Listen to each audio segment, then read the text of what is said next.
কবিকে প্রণাম জানিয়ে সেই সাথে চক্রতীর্থের সবাইকে আমার অন্তরের অন্তঃস্থল থেকে শুভেচ্ছা জানিয়ে লিপিকা কাব্যগ্রন্থের বিদূষক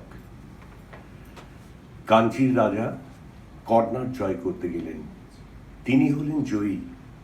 চন্দনে, হাতির দাঁতে আর সোনামানিকে হাতি বোঝাই হলো।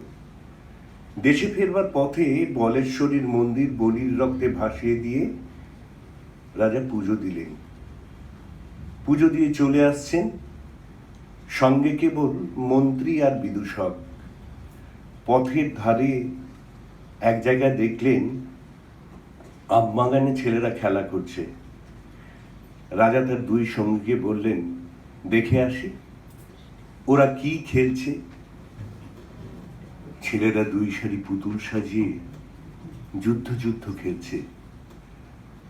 রাজা জিজ্ঞাসা করলেন, কার সঙ্গে কার যুদ্ধ? তারা বললে, কর্ণাটের সঙ্গে কাঞ্চীর। রাজা জিজ্ঞাসা করলেন, কার জিত কার হার? ছেলেরা বুক ফুলিয়ে বললে, কর্ণাটের জিত কাঞ্চীর হার। মন্ত্রীর মুখ গম্ভীর হলো, রাজার চক্ষু রক্তবর্ণ। বিদূষক হা হা করে হেসে উঠল। রাজা যখন সৈন্য নিয়ে ফিরে এলেন, ছেলেরা তখনও খেলছে। রাজা হুকুম করলেন, এক একটা ছেলেকে গাছের সঙ্গে বাঁধো আর লাগাও বেত। গ্রাম থেকে তাদের মা বাপ ছুটে এলো, বললো, ওরা অবুধ, ওরা খেলা করছিল, ওদের মাফ করো। রাজা সেনাপতিকে ডেকে হুকুম করলেন, এই গ্রামকে শিক্ষা দেবে, কাঞ্চীর রাজাকে যেন কোনো দিন ভুলতে না পারে। এই বলে শিবিরে চলে গেলেন। সন্ধ্যাবেলা সেনাপতি রাজার সম্মুখে এসে দাঁড়ালো। প্রণাম করে বললে, মহারাজ, শ্রীগাল কুকুর ছাড়া এই গ্রামে কারো মুখে শব্দ শুনতে পাবেন না। মন্ত্রী বললে, মহারাজের মান রক্ষা হলো।